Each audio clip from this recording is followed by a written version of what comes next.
This is a special episode for a couple of reasons. First is I'm on the road and not in my normal studio. I'm in Orlando for the week for my high school daughter's last national travel volleyball tournament. And I have the entire Buck fam with me, so it's never a dull moment. For those of you that watch me on video, well, thank you, Captain Obvious, that I'm not in my normal studio.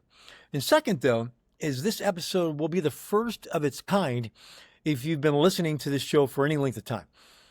And if you're newer to this podcast, then this episode is going to be specifically good for you. Every week I interview subject matter experts. And this episode is an interview mashup episode where we curated key segments from each of the last 5 guests to make this episode. So let's get to it.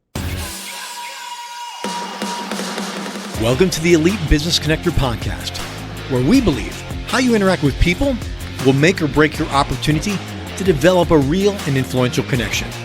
Now, whether you're a rookie or a rock star with people, you're in the right place right now. Let's do this.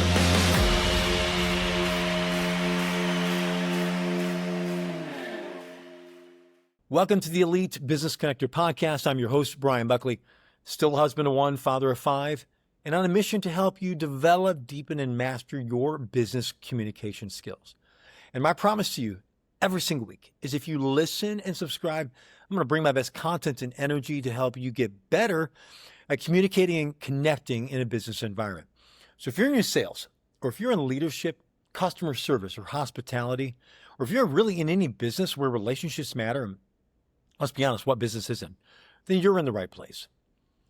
You'll be hearing today twice from each of the last 5 interviews. So if you missed any of them, hopefully it'll give you a taste of the valuable content you'll get when, not if, you go back and listen to their specific episode.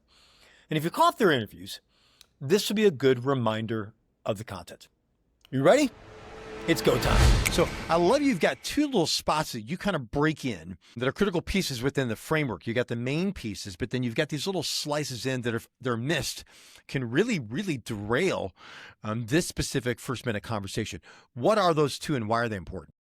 Yeah, the 2 things are a time check and a validation checkpoint, which don't sound particularly exciting, but they can save your reputation at work. So the time check is making sure the other person has time to talk and the right amount of time at that moment. If I'd bumped into you, was wandering around, seen you, and thought, oh, I really want to talk to you about something, Bryan. If I jump into my topic, even if I frame it, even if I summarize it, if I jump in, I'm just assuming you have time to talk to me right now. You could be on your way. Because you got the time doesn't mean I have the time. Yeah, exactly. You might be on your way to the restroom. There could be urgent things you need to do. Exactly. Got to pick up the kids. Whatever.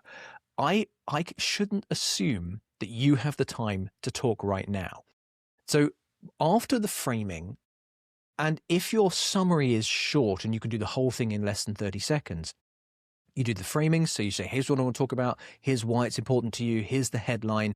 Then you ask a question and say, hey, do you have time to talk about this now? I think it'll take about 7 or 8 minutes. Okay, right there. We got to stop right there. That is critical because in your book, you talk about, hey, do you have a minute? But it's not really a minute. Maybe it's the minute of the interruption for the moment.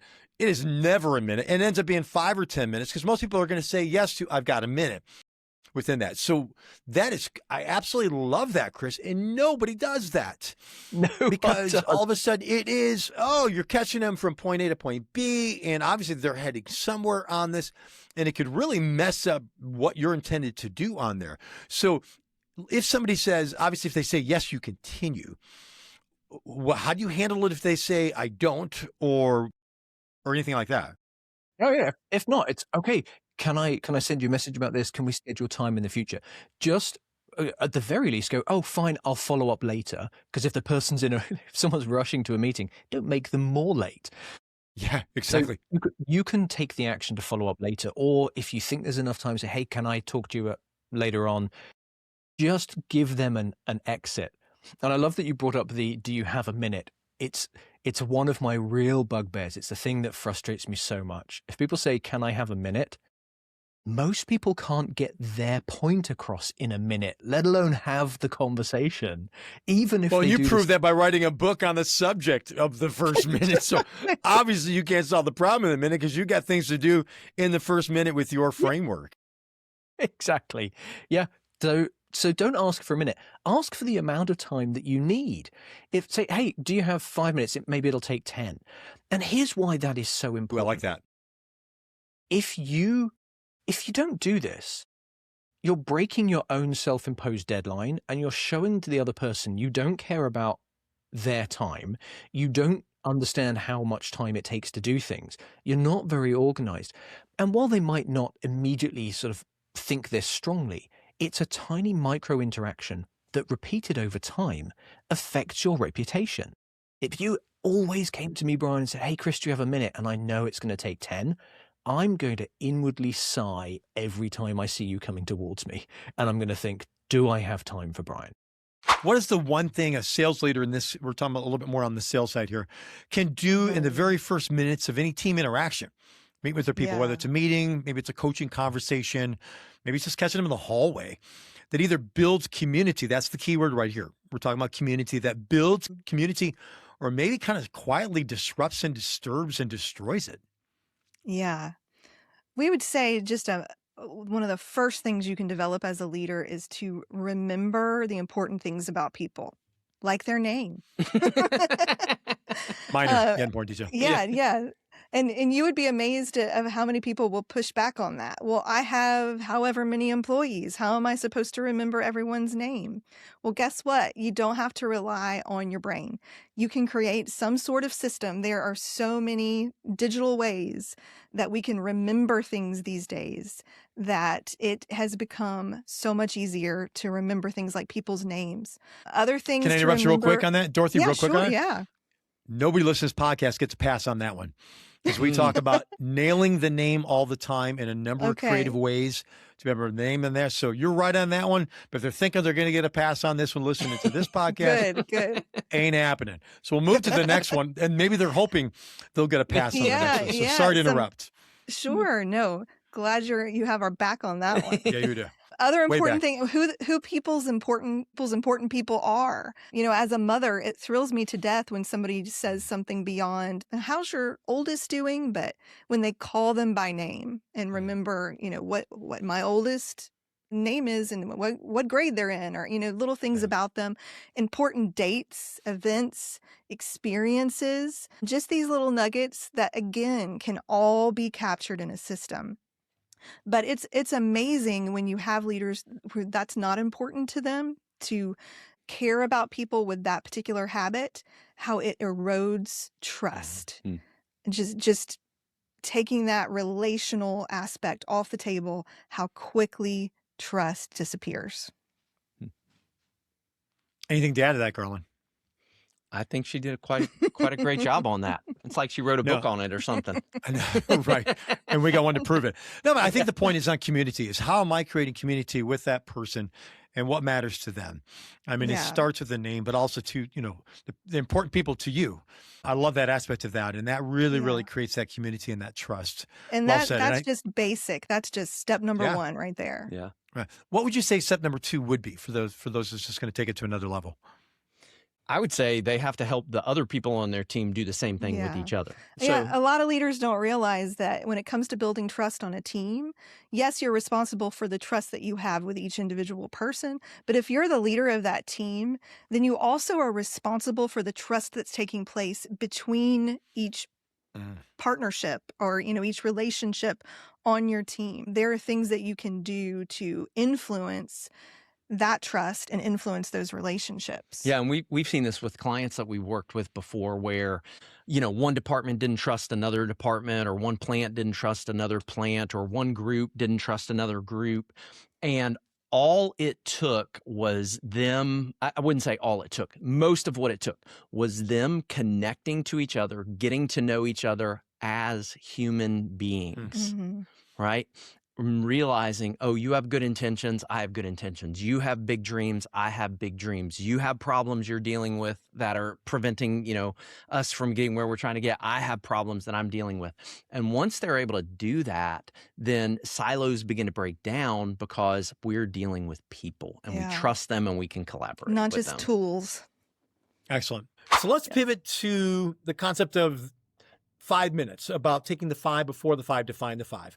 Because it's very easy when we're going into a meeting to just kind of make it all about us, kind of go on prompt 2 of that. Talk a little bit about just kind of your research, even at your position of walking into a meeting and maybe finding some connection points that you can instantly make that connection with another person.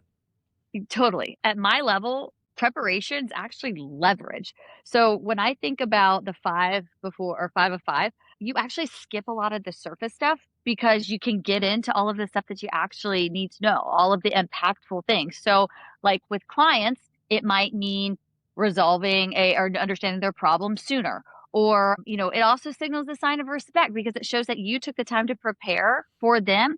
And people will show up differently if they know that you took the time to get to know them before you get to know them. Oh, that's excellent. Well, and especially too, because maybe there's an assumption that you just don't do that. Yeah, totally. And I don't interrupt you here, but there's a lot of leaders that don't. There's a lot of leaders that are like, they act like their presence is a gift versus if you come up with a little bit of humility, people are like, oh, you put your pants on the same way that I do. And I'll tell you what, you get a hell of a lot more authentic respect when you act like that. I love that. I love that. Which leads into asking questions. But before we do that, let's dive into something you do very well, okay? And we're going to talk about names. So when when you started getting into my material on that, it was one of the first things you kind of geeked out. So before I get into any questions, I'm going to let you go free reign here on that one, and then we'll get into some specifics about how to do names.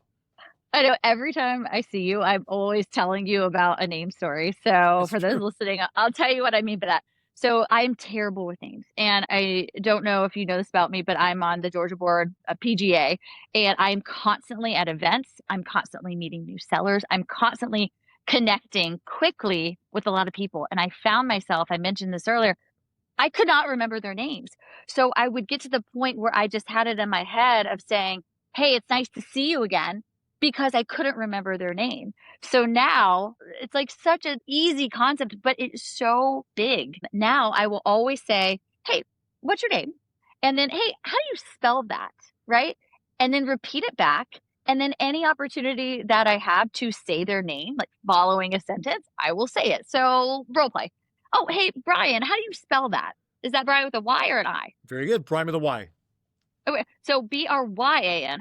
Okay. Brian, it's awesome to meet you. Hey, Brian, tell me a little bit about yourself, right? So do you see it was like I asked the spelling, so it reinforced it in my head. Then I recognized your face, and then I said it again, all in 20 seconds. I love the concept. I'm going to tell you one more story. This was literally last night. I'm at dinner, and I asked the waiter. Actually, no, it was with you when we were last week. And I said, hey, last week, yep. What's your name? And he said, Dennis. And I said, oh, how do you spell that? Thinking like, oh, it's Dennis, but that's how I remember. He said, oh, it's with one N. I said, well, I'm glad I asked. Thanks, Dennis. And now here I am telling the story, and that was a week ago. And so the best part, I love it. But the best part about it too, it was in the moment. It was natural for you, and all of a sudden, instead of him just giving you a drink or the order on that, he became human to you. He did. And I loved that, and I loved because especially being in my role, I obviously geek out on this topic. I'm watching you, Ashley, but I'm also watching Dennis with a one N, and how he smiled and how much he appreciated the fact that somebody, little even realizing, your role in the whole spiel, but that somebody cared enough to ask as far as his name. And I loved him coming back around. You got better service because you treated him as a human within that, and then you referenced his name later on. So I'm witnessing firsthand, and I absolutely love that aspect of you. So how was it? You enjoying the interview mashup, something new? Well, you may be listening to this podcast and never read or listened to the first 5 minutes book. Well, I encourage you. I challenge you. I even double dog dare you to get it. The book is written for business professionals who want to get better in their craft, but who don't read. It's around 100 pages, and it's available in print, digital, or even audible versions. So many sales professionals specifically choose the audio option because of how much time they spend driving to go see customers. So if that's you, turn your car into a classroom to work on you. So take my challenge, and I double dog dare you again to pick up the best version for you. Are you a print person? Are you a digital person? Or are you an audible person? Pick up that copy that's best for you today. Now, let's get back to the second half of the interview mashup. So we talk about often two different ways. One is most of the time we know who we're going in to see. So we call that pre-read the room. So Yeah. how do I take 5 minutes before the first 5 minutes to find 5 connection points, not data points, connection points. Yeah. And then I can lead when going into the room into that. And that's the best case scenario, because then I could acknowledge with that connection point and then I could ask. So I'm engaging them in that first minute to think personal. But to your other point, it may be where I'm just reading the room and I have to go in cold. And really, it may be external. So what are the things that I'm seeing that's there? Maybe it is the fact that they were a Northwestern grad or the Ohio State University or a picture of their family, something that's personal to them, and then using that as a lead talking point to acknowledge and then ask. What's your experience at the Ohio State University? Or and tell them about your family. How long you been married? How old are your kids? Yeah. And just something to make that connection that's there. But then sometimes it's the internal, which you just referenced, which is once they ask or they're answering that question, how do they respond? Am I picking up on their body language? Do they want to tell more? Are they being guarded? Could I ask a second question that can maybe unlock a little bit more of their content and where they are personally like that? So Right. good question. Turn it on me. Yeah, I'm thinking the exact same thing, right? If we can get some pre-work done, I mean, there's so much information out there. We can go to LinkedIn or wherever and find a little bit of information about the person we're meeting with.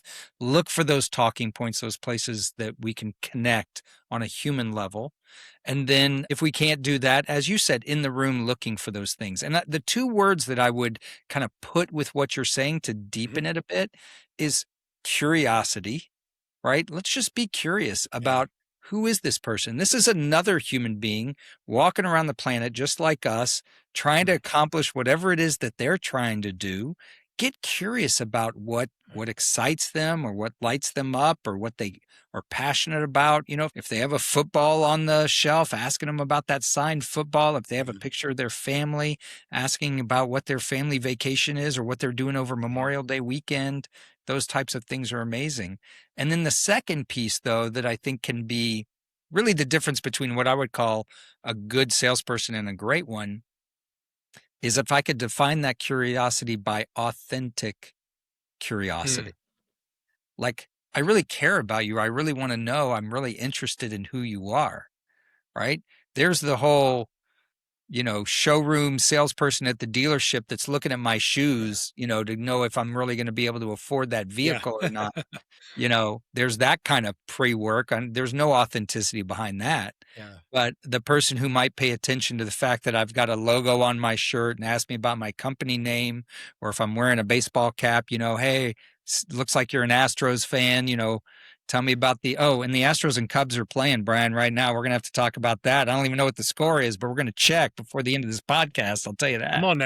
Come on now. Well, the Cubs are probably winning. So, but anyway, right. It's those kinds of fun connections that you can make and being authentic and real. I mean, people see through inauthenticity a mile away. They can smell that out and it does not serve you at all.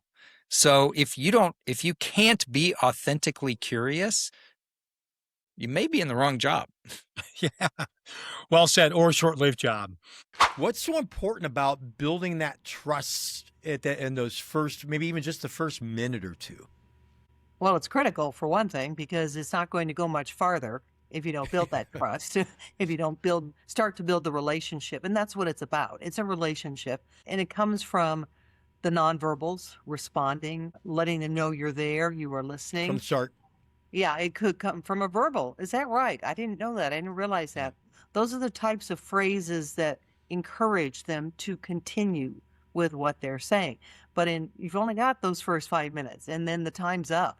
And if you don't begin to make that connection, another metaphor would be open that door between the two of you, the door is shut and it's not going to reopen. If it's not open in the beginning, it will take the entire presentation to try to squeeze it open.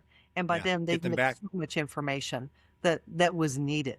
So first 5 minutes are absolutely crucial, and they should be a time of enjoying getting to know the other person and having them get to know you, both how credible you are, personable you are, and really focused on the need of the person to whom you're speaking.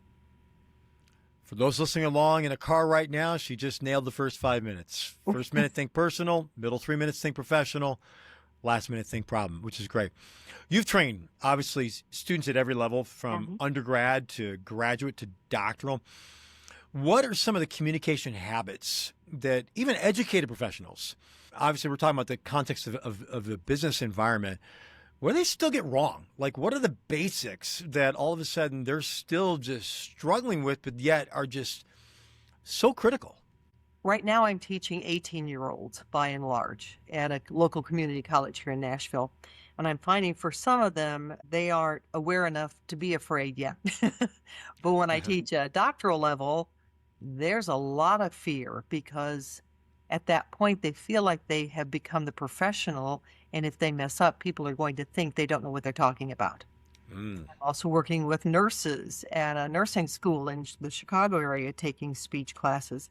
And they're concerned because they're good one-on-one, but they have no comprehension of being in front of an audience. And to them, it's a totally foreign concept. So the idea of realizing people are people, and it goes back to what do they need and how can I help them? Or how can I meet that need? And if we don't change perspective for the speaker and get it off of self, then there will be ongoing fear. That's the reality of it. Now, for the younger students coming in, many of them have never had a speech class. Now, think about that for a moment. They've taken reading classes all their lives. They've taken English classes, but here they are in their 13th year of school, and they've never had a speech class. Well, you speak all the time. You'll know how to talk. Not necessarily. And so it's important for them to realize this is, once again, a skill we're going to learn and we're going to practice. And by the time you leave here, you will be improved. I don't want to make them into somebody that they're not. I don't want them to become Barack Obama, who was an excellent communicator, but that's not who they are. I don't want to make them into Condoleezza Rice, fabulous speaker, but that's not who they are. I want to help them become the best of who they are.